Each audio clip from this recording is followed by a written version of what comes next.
5 जिलों में नौकरी कर चुका हूँ। मैं जिस जिले में जाऊंगा मैं बता दूंगा कि ये वाला पेड़ मैंने लगाया हुआ है, और सब पेड़ मैंने बड़े किए। पेड़ कब बचता है उसका मानक ये है, जब आपकी ऊंचाई से ऊपर पेड़ निकल गया फिर उसको कुछ करने की आवश्यकता नहीं, वो फिर अपनी रक्षा खुद कर लेगा। केवल उन दुश्मनों से बचाना है जो कुल्हाड़ी लेके घूमते हैं, ठीक है ना। तो एक काम और करिएगा, जब पेड़ लगाइएगा ना उससे जुड़ाव बहुत जरूरी होता है। गुरु जी का प्रसाद है, हमें उसको संरक्षित करना है। इसके साथ ही एक नेम प्लेट बना के अपना नाम लिखिएगा कि मैंने लगाया है। जब रोज पढ़ेगा ना तो आपको आत्मगौरव होगा। जिस काम में आत्मगौरव होता है वही काम सफल होता है।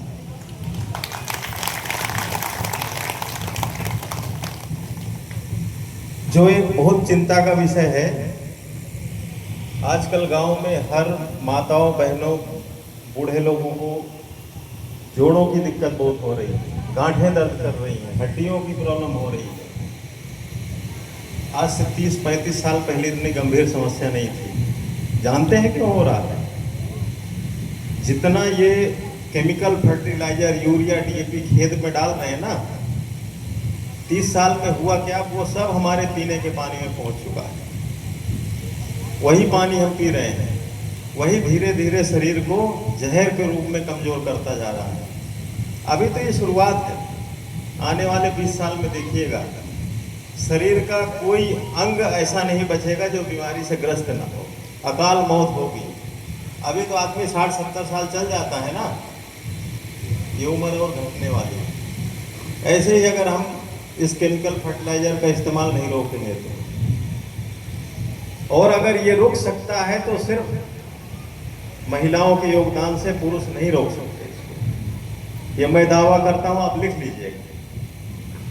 क्योंकि जब तक प्राकृतिक खेती का तरीका नहीं अपनाया जाएगा तब तक ये केमिकल फर्टिलाइजर रुकेगा नहीं। और उसके लिए जैसे हमारे गुरु जी, गुरु दत्तात्रेय, उनके साथ गाय हमेशा रहती है ना, यही इस फर्टिलाइजर को रोकेगी, ये गाय।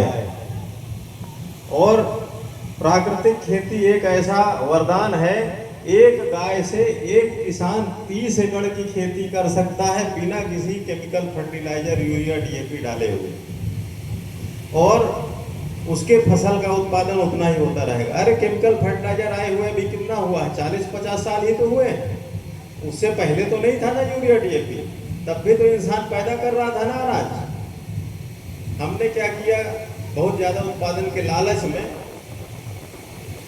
ये फर्टिलाइजर ले आए। इसलिए गाय का गोबर, गौमूत्र, इसका आप जीवामृत बनाएंगे, इसको खेत में सतत डालते रहेंगे, आपका उत्पादन उसी स्थिति में पहुंच जाएगा और किसी भी केमिकल फर्टिलाइजर को डालने की आवश्यकता नहीं होगी। सबसे अच्छी बात इसकी ये होती है, इसमें कीड़े बीमारियां भी कम लगते हैं। क्योंकि समय ज़्यादा हो जाएगा बताने में, ये विषय बहुत लंबा है। छोटी सी बात आधा मिनट में बता देता हूँ, करना कैसे रहता है प्राकृतिक खेती में। गाय दिन में एक दिन में जितना गोबर देती है उतना गोबर लीजिए, एक ड्रम में 200 लीटर के उसको डाल दीजिए गोबर को। 1 किलो खराब गुड़ कोई सा भी मिल जाए, नहीं मिलता है तो सड़े गले फल मिल जाए, और दाल का या किसी बेसन जो दालें होती है उसका आटा 1 किलो के लगभग उतना डाल दीजिए। और कोई ऐसी जगह से मिट्टी ले लीजिए जहाँ पे आपने ये केमिकल फर्टिलाइजर न डाली हो, उसमें कीटाणु बैक्टीरिया रहते हैं जो खेती में आपके पौधों को बढ़ाने में सहायक होते हैं।